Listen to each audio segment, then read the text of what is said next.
Përshëndetje të nderuar shikues, po ndiqni edicionin e lajmeve të orës 8 në televizionin publik të Kosovës.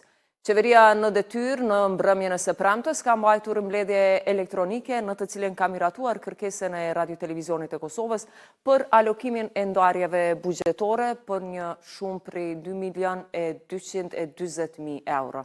Kabineti qeveritar ka miratuar edhe kërkesën e Agjencisë Kosovare të Privatizimit për kthimin e fondeve në shumën rreth 48.000 euro të transferuara në buxhetin e Kosovës për ndërmarrjen shoqërore magjistrale. Para kësaj mbledhje, sindikatat e punëtorëve të RTK-s kanë paralajmëruar se nga e hëna do të fillojnë me protesta, duke theksuar se ka përfunduar çdo mundësi për pritje, pasi theksojnë se po u mohohet një drejtë elementare dhe ligjore. Sindikatat kanë ftuar të gjithë punëtorët që të bashkohen në protestë para objektit të televizionit. Përveç bllokimit të procesit të punës, Federata Sindikale e RTK-s dhe SPRTK nga e hëna do të kërkojnë llogaridhënie të plot ligjore dhe morale, po ashtu nga bordi dhe menaxhmenti i RTK-s kanë thënë se kjo situatë është jashtë kompetencave të tyre, duke sqaruar se gjendja nuk ka ardhur si pasojë e mosveprimit të menaxhmentit apo bordit, por për shkak se buxheti i RTK-s për 6 mujorin e dytë ende nuk është transferuar nga thesare.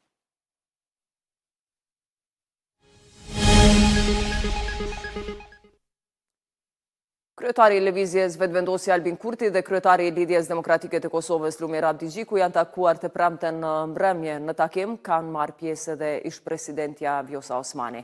Pas takimit i cili zgjati më shumë se 2 orë, palët vlerësuan si takimin si konstruktiv, por thanë se takimi nuk ka rezultuar me të arritura konkrete. Ende nuk kemi ndonjë konkluzion apo ndonjë të arritur të cilën do të mund të ndonim me juve së bashku këtu. Unë jam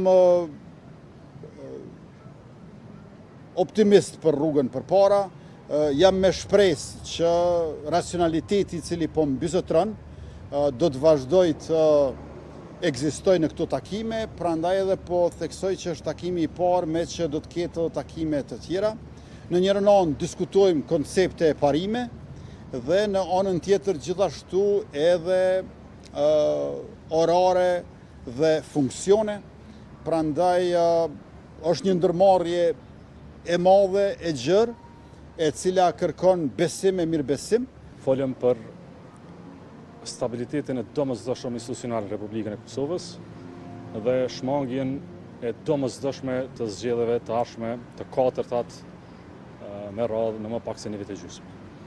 Në këtë frymë u angazhuam për diskutime rreth parimeve thelbësore rreth së cilave do të zhvillohen këto diskutime, vlerave dhe ideve po ashtu programore rreth së cilave dy palët kanë interes, dhe në këtë fazë u dakorduam të vazhdojmë tutje me komunikim si formë e vetme e mundësisë së shmangjes së zgjedhjeve të jashtëzakonshme në vendin tonë, pra edhe një herë po them të katërtat me radhë.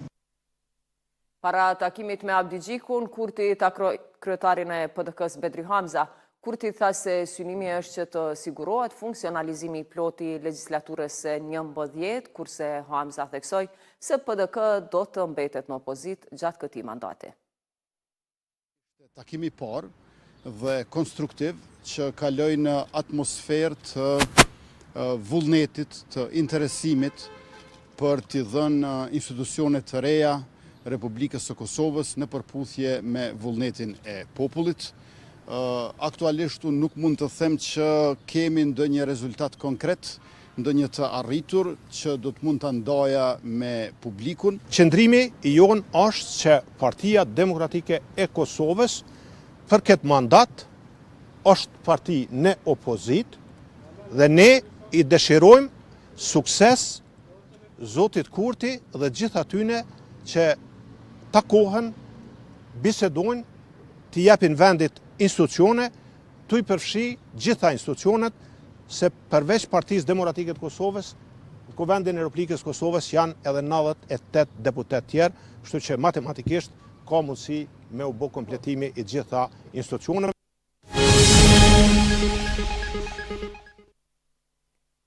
Mbrojtja e Kadri Veselit i ka kërkuar gjykatës speciale në Hag lirimin e tij nga paraburgimi deri në shpalljen e aktgjykimit me 16 shtator.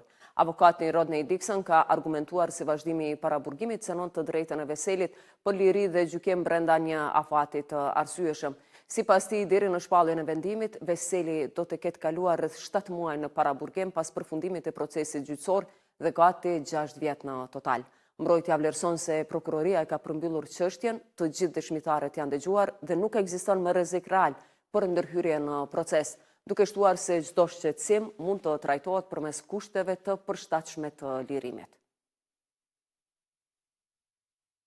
Këshilli Prokurorial I Kosovës ka hedhur poshtë ankesën e kandidatit për kryeprokuror të shtetit Adhe Dema. Ai kishte paraqitur ankesën në KPK duke pretenduar shkelje të dispozitave ligjore në aspektin procedural dhe material, si dhe mos përputhje ndërmjet poentimit dhe arsyetimit të dhënë nga paneli vlerësues. Të nderuar shikues, ishte kjo e tëra për këtë edicion me informacionet e radhës, takohemi në orën 9.